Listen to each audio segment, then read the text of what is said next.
21 अप्रैल 1992 राजस्थान के अजमेर में रोज की तरह ही माहौल था, लेकिन उस दिन जो हुआ उसके लिए कोई भी तैयार ही नहीं था।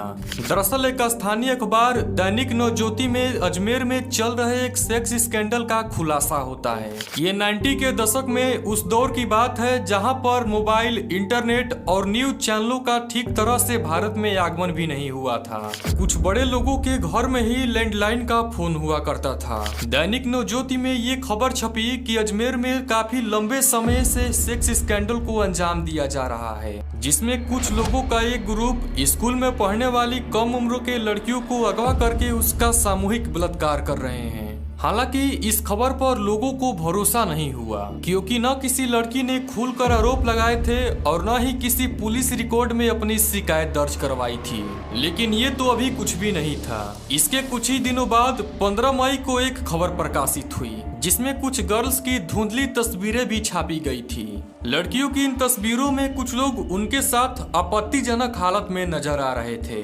2 दिनों तक ये तस्वीरें दैनिक नवज्योति में लगातार प्रकाशित होती रही। इस खबर ने पूरे अजमेर में तूफान सा ला दिया था। कहा जाता है कि ये खबर सामने आने के बाद तत्कालीन सीएम भैरों सिंह शेखावत की कुर्सी तक हिल गई थी। हर रोज एक नई तस्वीरें आने लगी और इन तस्वीरों की जिराक्स कापियां भी लोगों के बीच बंटने लगी। किसी ने इसे अजमेर गैंगरेप कांड तो किसी ने इसे अजमेर ब्लैकमेल कांड का नाम दिया। पूरा का पूरा अजमेर सदमे में आ गया था। तो क्या ये सच में गैंगरेप कांड था या फिर कुछ और? आइए जानते हैं आज के इस वीडियो में।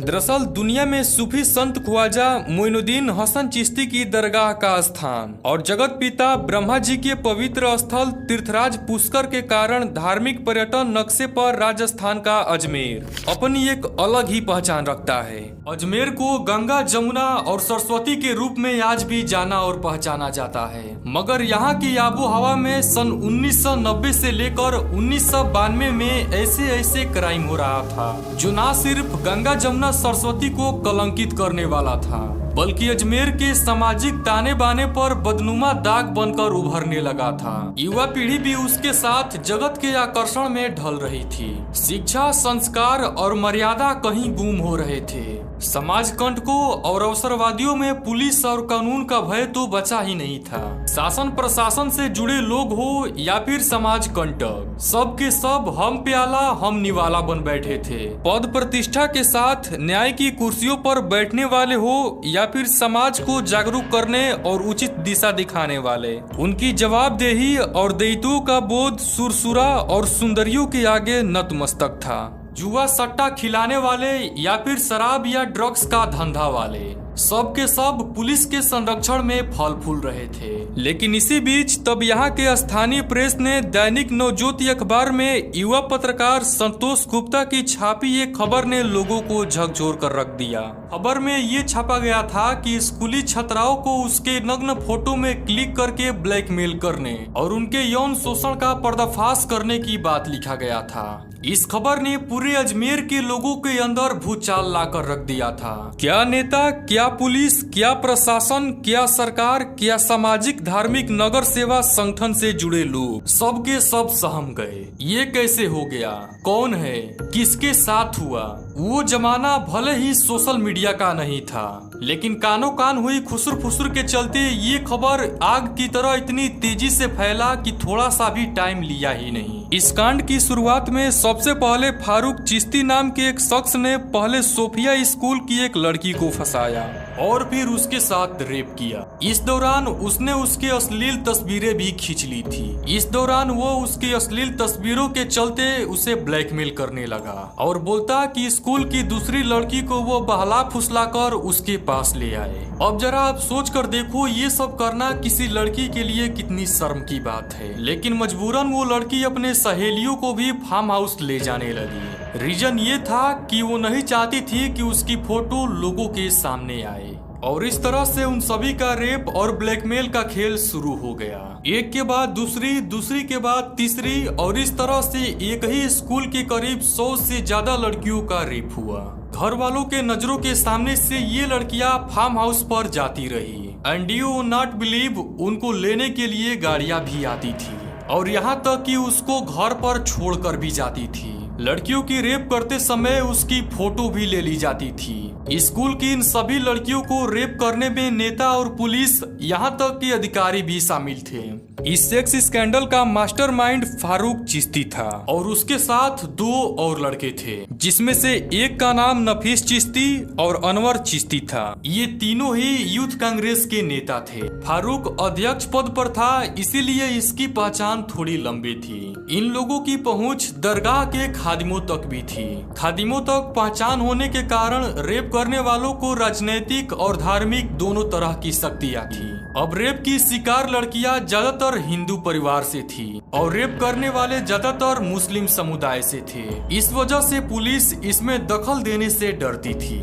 इस कांड के बारे में जानकारी होते हुए भी पुलिस कार्रवाई नहीं कर रही थी, क्योंकि उसे डर था कि कहीं सांप्रदायिक दंगे ना हो जाए और उसे संभालना मुश्किल ना हो जाए। अब आप जरा सोच कर देखिए, पुलिस के नाक के नीचे से इतना बड़ा क्राइम हो रहा था, लेकिन खुद यहाँ पर पुलिस चूहा बन बैठे थे। धीरे धीरे इस स्कैंडल के बारे में पूरे शहर को पता चल गया। लड़कियों की प्राइवेट तस्वीरें हवा में तैरने लगी, जिससे जब भी मौका मिलता वो अपना हाथ साफ कर लेता। लड़कियों को ब्लैकमेल करके उनके साथ रेप करता। यहाँ तक कि निगेटिव फोटो से क्लियर फोटो डेवलप करने वाला टेक्नीशियन भी इसमें शामिल हो गया था। समाज में बेइज्जती होते देख कई लड़कियों ने इसके बारे में अपने घर वालों को भी बता दी, लेकिन घर वाले भी समाज में अपना इज्जत बचाने के लिए चुप रहे और इसी वजह से कई लड़कियों ने सुसाइड तक कर लिया। उन्हें इस नर्क से बाहर निकलने का रास्ता केवल मौत ही दिखा, क्योंकि परिवार, समाज, पुलिस और यहाँ तक कि प्रशासन भी कुछ नहीं कर रही थी। इसी बीच दैनिक नवज्योति के एक पत्रकार संतोष गुप्ता ने इस केस के ऊपर एक सीरीज ही शुरू कर दिया, जिस वजह से उनकी खबरों ने पुलिस और प्रशासन पर अपना दबाव बनाना शुरू कर दिया। पत्रकार संतोष ने दूसरी खबर पब्लिश किया, जिसमें छात्राओं को ब्लैकमेल करने वाले आजाद कैसे हो गए ये एक मेन हेडलाइंस बना दिया। खबरों के साथ साथ उन्होंने उन लड़कियों की अश्लील तस्वीरें भी छाप दी, ताकि समाज के लोग ये देख सके कि किस तरह से लड़कियों का यौन शोषण हो रहा है। इसके बाद तो जैसे पूरे राजस्थान में तूफान ही आ गया। यही नहीं, तीसरी खबर सीआईडी ने 5 माह पहले ही दे दी थी। सूचना हेडलाइन से प्रकाशित हुई और खबरों का ये सिलसिला अब दूसरा मोड़ ले चुका था। संतोष गुप्ता ने चौथी खबर में प्रदेश के गृह मंत्री का बयान आया, इसी हेडलाइंस को प्रकाशित किया और उन्होंने 1.5 माह पहले ही देख लिए थे लड़कियों की अश्लील फोटो। और फिर क्या था, लोगों ने सड़कों पर उतरकर अजमेर बंद का ऐलान कर दिया। ये लगातार हो रही प्रेस ने शासन और प्रशासन को दबाव डाला। आखिरकार चारों ओर से दबाव के बीच 30 मई 1992 को भैरव सिंह शेखावत ने इस केस को सीआईडी सीबी के हाथों में सौंप दिया। इसके बाद इस मामले को अजमेर पुलिस ने भी रिपोर्ट दर्ज कर लिया। इसके अगले ही दिन यानी 31 मई 1992 से इस केस की जांच शुरू कर दी गई। इस जांच में पुलिस के सामने कई लोगों के नाम आए जो इस सेक्स स्कैंडल को चला रहे थे। इसके बाद पीड़ित लड़कियों से आरोपियों की पहचान करवाने के बाद पुलिस ने 8 आरोपियों को पकड़ लिया। साल 1994 में आरोपियों में से एक पुरुषोत्तम नाम का एक शख्स जेल से बाहर निकलने के बाद खुदकुशी कर लिया। इस केस का पहला निर्णय 6 साल बाद आया, जिसमें अजमेर की अदालत ने 8 लोगों को उम्र कैद की सजा सुनाई, क्योंकि उसके वकील ने ये साबित कर दिया कि उनके दिमागी हालत ठीक नहीं है और इसी वजह से उनकी ट्रायल पेंडिंग में हो गई। अब बचे 4 लोग। कुछ समय बाद कोर्ट ने उन 4 आरोपियों की सजा कम कर दी। उन्हें उम्र कैद की बजाय 10 साल जेल की सजा हुई। इसके बाद राजस्थान सरकार ने सुप्रीम कोर्ट को इस आदेश की चुनौती दे डाली, लेकिन सुप्रीम कोर्ट ने इसे खारिज कर दिया। इस कांड के 19 साल बाद एक आरोपी सलीम नफीस को साल 2012 में पुलिस ने पकड़ा था, लेकिन वो भी जमानत पर रिहा हो गया। अब देश के सबसे बड़े सेक्स स्कैंडल में कई पीड़ितों को इंसाफ का इंतजार था, लेकिन अब जाकर उनको शायद इंसाफ मिल गया। 32 साल पहले हुए अजमेर गैंगरेप और ब्लैकमेल कांड के मुख्य 6 आरोपियों को स्पेशल पॉक्सो कोर्ट ने दोषी माना है। मंगलवार 20 अगस्त को अदालत ने इनको उम्र कैद की सजा सुनाई है, जिसमें इन सब का मंत्रिमंडल फारूक चिश्ती शामिल नहीं है। साल 1992 में 100 से ज्यादा स्कूल और कॉलेज छात्राओं के गैंगरेप रेप और ब्लैकमेलिंग मामले में 18 आरोपी थे, जिनमें से 9 को सजा सुनाई जा चुकी थी। एक आरोपी दूसरे मामले में जेल में बंद है, एक सुसाइड कर चुका है और एक फिलहाल फरार है, और बाकी बचे 6 आरोपियों को अदालत ने उम्र कैद की सजा सुनाई है। लेकिन क्या इन सब करतूत के लिए उम्र कैद की सजा सही है? आप मुझे कमेंट करके बताइएगा।